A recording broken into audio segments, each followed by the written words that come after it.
జగన్మోహన్ రెడ్డి గారు మైక్ పట్టుకుంటే నా ఎస్సీలు, నా బీసీలు, నా మైనారిటీలు అని చెప్పి గుండెలు బాదుకుంటూ ఉంటారు.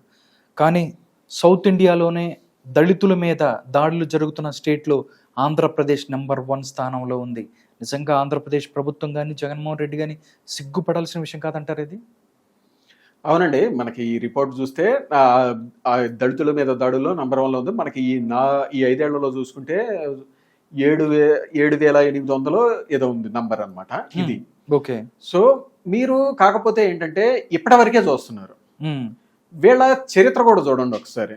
ఓకే. ఇది కొత్త కాదనమాట. ఇప్పుడు ఏంటంటే జనాలందరూ ఇది కొత్త అనుకుంటున్నారు వీళ్ళ హయాంలో ఇలా జరగటము. ఓకే. మీరు చూస్తే 83లో అన్న నందమూరి తారక రామారావు గారు వచ్చారు కదా. అన్న నందమూరి తారక రామారావు గెలిచారు, సీఎం అయ్యారు. ఇదంతా జరిగిన తర్వాత బడుగు బలహీన వర్గాలకు కానీ దళితులకు కానీ ఒక ఆశాకిరణం లాగా ఒక ధైర్యం అనేది ఇచ్చాడు అనమాట ఆయన ప్రతి ఒక్కళ్ళకి. ఓకే. సో ఆ ధైర్యంతో ప్రతి ఒక్కళ్ళు ఆత్మగౌరవంతో ఆత్మాభిమానంతో ఇలా తిరగటం, ఇలా ప్రతి ఒక్కళ్ళకి ఇది చేయటం చేశారు. అది జీర్ణించుకోలేకపోయారు వీళ్ళంతా జీర్ణించుకోలేకపోయి మీకు 1989లో అన్నగారు ఓడిపోయారు కదా. 1989 డిసెంబర్లో ఎలక్షన్స్ దగ్గర ఓడిపోయారు కదా. మీకు ఆ తర్వాత నెలన్నరకే 1990 ఫిబ్రవరిలో, అప్పుడు 89లో కాంగ్రెస్ గెలిచింది. అవును. 1990 ఫిబ్రవరిలో పులివెందుల్లో మొత్తం దళితులది 190 ఇళ్లని డైనమైట్లు పెట్టి పేల్చేసి కాల్ చేశారు. రాజశేఖర్ రెడ్డి, రాజారెడ్డి దగ్గరుండి తగలబెట్టించారు. దగ్గరుండి దళితుల ఇళ్లను తగలబెట్టించారు. మీకు తగలబెట్టించడంతో పాటు మీకు ఆ తర్వాత సాక్ష్యం చెప్పడానికి కూడా ఎవరు రాలేదండి. ఎవరైతే ఇళ్ళు తగలబడి కనపడతా ఉన్నాయి, ఆ తర్వాత పౌర హక్కుల సంఘాల వాళ్ళు వీళ్ళు వెళ్ళేసి మీ ఇళ్ళు ఎవరు తగలబెట్టారమ్మా, ఏంటి ఇది ఇది అనేసి అంటే వాళ్ళు ఎవరు మాకు తెలియదు అంటున్నారు. రాజారెడ్డిని వాళ్ళందరూ చూశారు. వాళ్ళు ఉండేసి ఇతను తెలుసా అమ్మా అని అనేసి అడిగితే అతను ఎవరో మాకు తెలియదు అన్నారు వాళ్ళు. మీకు రాజారెడ్డి అనే వ్యక్తి మాకు తెలియదు అన్నారు వాళ్ళు. ఆయన చూపిస్తే కావాలని మొత్తం మీకు పులివెందులు భయపెట్టి ఈరోజు ఆయన తెలుసు అని చెప్తే తర్వాత వీళ్ళ పరిస్థితి ఏముంటది, వాళ్ళ పరిస్థితి ఏంటో వాళ్ళకి అర్థం తెలుసు. మీకు అప్పటికే ఏంది, వాళ్ళ కొడుకు పిసిసి అయ్యాడు, మీకు 2 సార్లు ఎమ్మెల్యే ఇది అయ్యాడు కదా, ఎమ్మెల్యే ఎంపీ. సో ఆయన మాకు తెలియదు అంటారు పులివెందుల లోకల్లో. సో అంతలా భయపెట్టి రాక్షసత్వం చేశారు అనమాట. మీకేంది 1989లో వచ్చిన నెలన్నరకి. ఆ తర్వాత మీకు ఉండేసి ఇదే మనుషులు మా రాయలసీమ ప్రాంతంలో ఇలా చేశాము, కోస్తా ప్రాంతంలో కూడా ఏదో ఒకటి చేయాలి కదా, వీళ్ళని అణచాలి కదా అని అనేసి ఇన్స్ట్రక్షన్స్ ఇచ్చారనమాట. లేకపోతే వీళ్ళు మన మాట వినరు అని ఇన్స్ట్రక్షన్స్ వీళ్ళే ఇచ్చారు. వీళ్ళే ఇస్తే 1991లో చుండూరులో సేమ్ రెడ్డి కులస్తులు కొందరు వెళ్ళేసి దళితుల్ని ఓచకోత కోసారు అనమాట. మీకు దీని గురించి చూశారు అంటే ఆ రోజు మారణ హోమం జరిగింది. అంతమంది చనిపోతే దాంట్లో మీకు ప్రధాన సాక్షి వచ్చేసరికి ఎవరు అంటే దళిత మహాసభ వ్యక్తి అనిల్ అని ఆయన. అతన్ని ఒక దీక్షలో కాల్ చేశాడు. ఎవరు? మీనా అని అనేసి పోలీస్ ఆఫీసర్. అప్పుడు పౌర హక్కుల సంఘం ఆయన ఈయన ఉన్నారు కదా, ఆయన ఉండేసే క్లియర్ కట్ గా ఇది మెన్షన్ చేశారు అనమాట. ఇది కావాలని సాక్షులు చంపారు, ఇది కేసులు లేకుండా పోవటానికి అని అనేసి. ఈ ఆర్పి మీనా గారు ఎవరండి? మీరు కొంచెం గుర్తు చేసుకున్నారు అంటే 2004 టైంలో పరిటాల రవి గారి హత్య టైంలో వచ్చింది. ఈయన్ని రాజశేఖర్ రెడ్డి అపాయింట్ చేశాడు అనుకున్నాను అనేది అందరూ చెప్పుకుంటున్న వాటిలే. ఇది ఒక ఆరోపణలు ఉన్నాయి అన్నమాట ఈయన మీద. ఓకే. సో ఇది జరిగింది. ఆ తర్వాత వీరికి కోర్టులో ఇదంతా జరుగుతుంది కదా, కోర్టులో శిక్ష పడలేదు, మొత్తం ఫ్రీ అయిపోయారు. రాజశేఖర రెడ్డి హయాంలో తీర్పు వచ్చింది ఇది. ఓకే. మీకు ఫస్ట్ కింద కోర్టులో వీరికి శిక్ష పడింది అనమాట, వీరు ముద్దాయిలు అని అనేసి. కానీ రాజశేఖర రెడ్డి 2004లో వచ్చారు కదా, ఆ తర్వాత వీరందరూ పైకోర్టులో నిర్దోషులుగా రిలీజ్ అయిపోయారు. అంతమంది చచ్చిపోయారు కదా, శవాలు కనపడుతున్నాయి కదా, మరి ఎవరు చంపారు? అందరూ నిర్దోషులే. అయితే మీకు ఈ సిఐడి సునీల్ కుమార్ గారు ఉన్నారు కదా, ఇప్పుడు మనకి జగన్మోహన్ రెడ్డి గారి గురించి బాగా మన ట్రిపుల్ గారి కేసులో జగన్మోహన్ రెడ్డి గారికి బాగా క్లోజ్ ఉంటారు అని అనేసి చెబుతుంటారు కదా. ఆయన ఆ టైంలో ఒక బుక్ రాశారండి. ఏమని రాశారో తెలుసా? ఏదైతే రాజశేఖర రెడ్డి హయాంలో వీళ్ళు బయటపడ్డారు కదా అంటే నిర్దోషులుగా, ఆ తీర్పు ఇచ్చిన ఆయన లింగాల నరసింహారెడ్డి అనేది జడ్జి అనమాట. దానికి ఈయన రాసింది కింద కోర్టులో శిక్ష పడింది, పై కోర్టులో వాళ్ళ కులపడే జడ్జి, అందుకే శిక్ష లేకుండా వచ్చారు అని అనేసి ఇదే సునీల్ కుమార్ రాశారు. రాజశేఖర రెడ్డి మేనేజ్ చేసి నరసింహారెడ్డి చేత ఈ రెడ్డి కులస్తులు ఎవరికి కూడా శిక్ష పడకుండా బయటికి రిలీజ్ చేయించాడు అని అనేసి ఇదే సునీల్ కుమార్ గారు ఎటకరంగా రాశారు అనమాట అప్పట్లో. ఓకే. సో ఆయన ఇప్పుడు వచ్చి ఇది మాట్లాడుతున్నారు. మొత్తం చేస్తున్నాడు. మీరు అనొచ్చు మీరేదో వీళ్ళ కుటుంబం మీదో లేకపోతే జగన్మోహన్ రెడ్డి గారికి వ్యతిరేకంగా మాట్లాడాలని ఈ రెండు ఇన్సిడెంట్స్ చెబుతున్నారు. పులివెందుల్లో అట్లా దళితులు ఇది కాల్చేసింది, ఇంకా చాలా చోట్ల కూడా జరిగినాయి కదా అని అనేసి. చాలా చోట్ల కూడా జరిగినాయి, కానీ వాటికి దీనికి డిఫరెన్స్ ఏంటంటే ఫస్ట్ అట్లాంటివి జరగకూడదు, అది వేరే విషయం. ఎక్కడ జరిగినా అది తప్పు.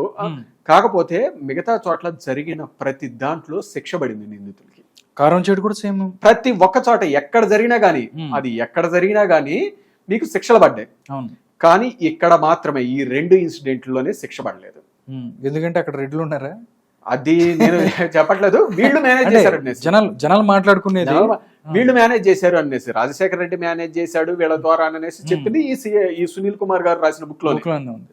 సో ఆ పులివెందుల్లోది అది రాసింది ఆయన హక్కుల బాలగోపాల్ గారు గురించి అందరికీ తెలిసిందే, ఎంత నిజాయితీ పరుడు ఇది అని అనేసి ఆయన క్లియర్ కట్ బుక్ లో రాశాడు. రాజారెడ్డిని అడిగితే వాళ్ళు ఎవరు తెలియదు అంటున్నారు, ఆడ కాలిపోయిన ఇళ్లు కనపడుతున్నాయి, నీకు పులివెందుల్లో రాజారెడ్డి తెలియనోడు ఉంటాడా, అప్పటికి 2 సార్లు ఎమ్మెల్యేగా ఇది ఎంపీగా గెలిచిన పెట్టుకొని సో ఇంతలా భయభ్రాంతులకు గురి చేశారు అని అనేసి ఆయన క్లియర్ గా రాశారు అనమాట. ఓకే. సో మీకు అదే ఇప్పుడు రిపీట్ అవుతుంది అనమాట. మీకు కొత్తగా ఏం లేదంటారు, కొత్తగా ఏమీ లేదు. ఇప్పుడు ఏంటంటే జనాలు కొత్త తరం వాళ్ళకి తెలియక ఇదంతా. అంబేద్కర్ గారికి 126 అడుగుల విగ్రహం పెట్టారు కదా సార్, వాళ్ళు సరిపోదంటారా? మీకు ఆ విగ్రహం కూడా ఎక్కడ పెట్టారండి? విజయవాడలో. మీకు వీళ్ళేంటి విజయవాడ మీద కులం అని అనేసి ఇదేననేసి మాట్లాడుతూ ఉంటారు కదా. వీళ్ళు అంబేద్కర్ గారి విగ్రహం పెట్టడానికి విజయవాడ కావాల్సి వచ్చింది, అంబేద్కర్ గారి పేరు పెట్టడానికి కోనసీమ జిల్లాలు ఇది కావాల్సి వచ్చినాయి. కానీ వీళ్ళు కడప జిల్లాకి వాళ్ళ నాయన వైఎస్ఆర్ పేరు, అక్కడ మొత్తం వాళ్ళ విగ్రహాలే. అక్కడ వీళ్ళు మాట్లాడుకునే ఏది అన్ని రకాల సంస్కృతులు ఉంటాయి, వీళ్ళదొక సామాజిక ఇది అని చెప్పుకునే చోట వీళ్ళు ఏమి పెట్టడానికి లేదనమాట. అక్కడ వీళ్ళోళ్ళు రెవల్యూషన్ ఇది వస్తుందనో మరి ఎందుకు పెట్టుకున్నారు. ఆ విజయవాడ చూస్తే మీరు సందర్భం వచ్చింది కాబట్టి చెబుతున్నాను. మీకు విజయవాడని వీళ్ళంతా ఇది అంటుంటారు కదా, విజయవాడ కడప ఎంపీ చూడండి. విజయవాడ ఎంపీకి దాదాపు 17 సార్లు ఎలక్షన్స్ జరిగితే 9 సార్లు వేరే కులస్తులే గెలిచింది. మీకు అదే కడపకి 18 సార్లు ఎలక్షన్స్ జరిగితే 18 సార్లు ఒకే కులం వాళ్ళండి. మరి ఏంది ఎక్కడ ఇది ఆధిపత్య ధోరణులు, ఎక్కడ మీరు వీళ్ళు దీని మీద పడి ఏడుస్తుంటారు కదా. ఇదే గుంటూరు జిల్లా తీసుకోండి, గుంటూరు ఎంపీగా ముస్లిం మైనారిటీని గెలిచారండి. లాల్జన్ బాషా కూడా గెలిచింది ఎవరి మీద? ఎన్జీ రంగా గారి మీద. ఎన్జీ రంగా గారు ఒక కమ్మ బ్రాండ్ అంబాసిడర్ అంటారు. మరి వీళ్ళు గుంటూరు జిల్లాని కమ్మ ఇది దాని అనేసి అంటారు ఆధిపత్యం. అటువంటి ఆయన మీద లాల్జన్ బాషా గారు గెలిచింది ఏ పార్టీ నుంచి? తెలుగుదేశం నుంచి. ఏ రకంగా మాట్లాడతారు? మీకు ఈ రోజు కడప జిల్లా తీసుకోండి, మీకు కడప జిల్లాలో ఉమ్మడి కడప జిల్లాలో ఉన్న వాటిలో ఒక కడప ఎమ్మెల్యే తప్పిస్తే మిగతా ఎన్ని రెడ్డి కులస్తులే కదా జనరల్ సీట్లు. ఎంపీలు 2, అటు రాజంపేట కానీ కడప కానీ 2 రెడ్డి కులస్తులే కదా. మీకు ఇంకా చెప్పాలి అంటే ఆ రోజు 2019 ఎలక్షన్స్ ముందు ఈయన డిఎల్ రవీంద్రారెడ్డి గారికి ఫోన్ చేశారంట. ఫోన్ చేసి జగన్మోహన్ రెడ్డి గారే డైరెక్ట్ ఫోన్ చేశారు. మీకు డిఎల్ రవీంద్రారెడ్డి గారు కన్ఫెస్ చేశారు అది ఓపెన్ గా.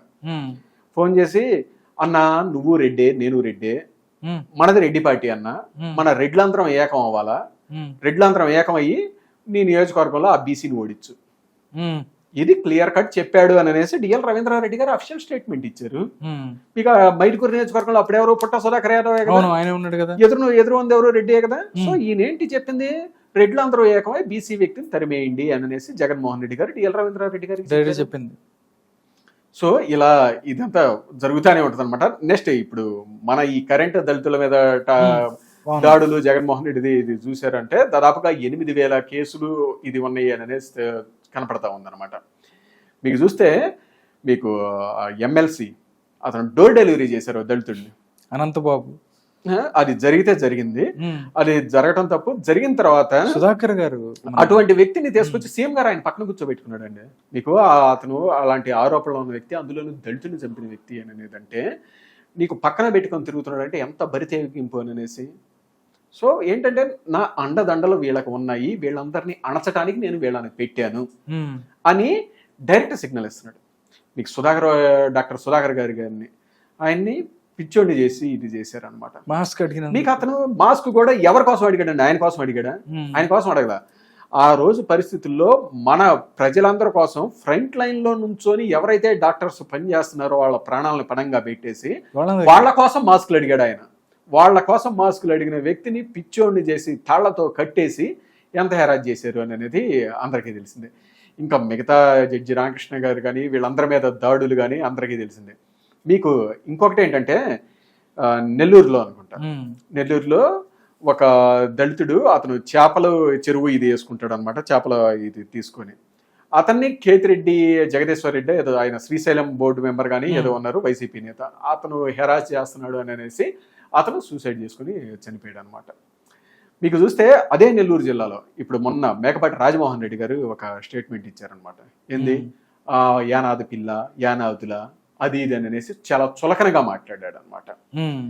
మీకు యానాదులు వీళ్ళందరూ ఏంటంటే యానాదుల్లో కొందరు ఈ మత్స్యకార దాంట్లో కూడా వస్తారు.